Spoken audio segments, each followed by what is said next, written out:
La biodiversité, historiquement, c'est protéger la nature, protéger la vie.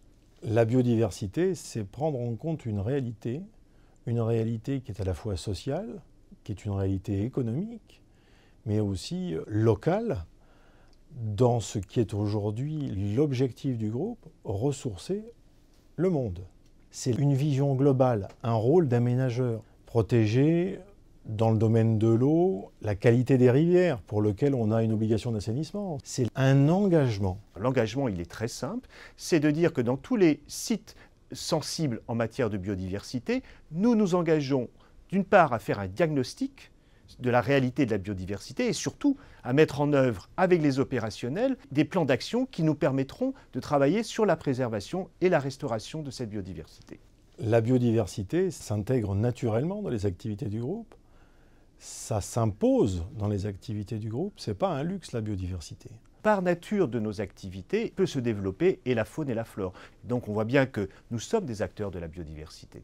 Ici, nous nous situons sur un site exploité par Veolia. Alors l'idée de base, c'est valoriser les espaces autour de cette installation d'exploitation classique de Veolia à travers des actions destinées à favoriser la biodiversité. On annonce une diminution de 25% des espèces animales d'ici 2050 et on voit bien qu'aujourd'hui, protéger la nature et protéger les espèces, c'est aussi quelque part, non pas seulement protéger la planète, mais aussi protéger l'humanité. Donc je pense qu'il y a une prise de conscience extrêmement forte de la nécessité de protéger cette biodiversité. Ça se fait bien sûr dans le cadre d'un partenariat avec le client qui est sensible sur ces problématiques-là. Les patrons opérationnels de Veolia ont une perception de la demande à la fois politique et sociale qu'il y a aujourd'hui autour des sujets environnementaux et notamment la biodiversité. Le site au total fait 7 hectares. La mare est un exemple assez intéressant puisque c'était un espace vert. Cette mare est une nurserie pour certaines espèces comme les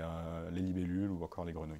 On va retrouver un rucher qui est aussi un très bon vecteur de sensibilisation, de communication. On va retrouver aussi des prairies fleuries et une grande diversité d'insectes. Des herbivores ont un rôle bien précis qui est d'entretenir les espaces verts, c'est-à-dire qu'à travers l'action de broutage, ils vont tondre nos espaces verts. L'aménagement du site a une dimension écologique bien sûr, mais aussi une dimension forte sur le plan pédagogique, puisque de nombreux enfants sont accueillis, une 60aine de classes par an, représentant pratiquement 2000 enfants sur le secteur. La tendance, elle est là, elle va s'accroître. On a bien vu ce qui s'est passé au cours de l'année 2015 sur la prise en compte de la question du climat. Eh bien, on peut imaginer que dans l'avenir, la question de la biodiversité va être prise au même niveau que celui du climat par l'ensemble des acteurs publics et privés. La biodiversité est non seulement une forme de respect, mais aussi une forme de qualité, une forme de différenciation économique par rapport à d'autres concurrents qui se sont positionnés sur la biodiversité,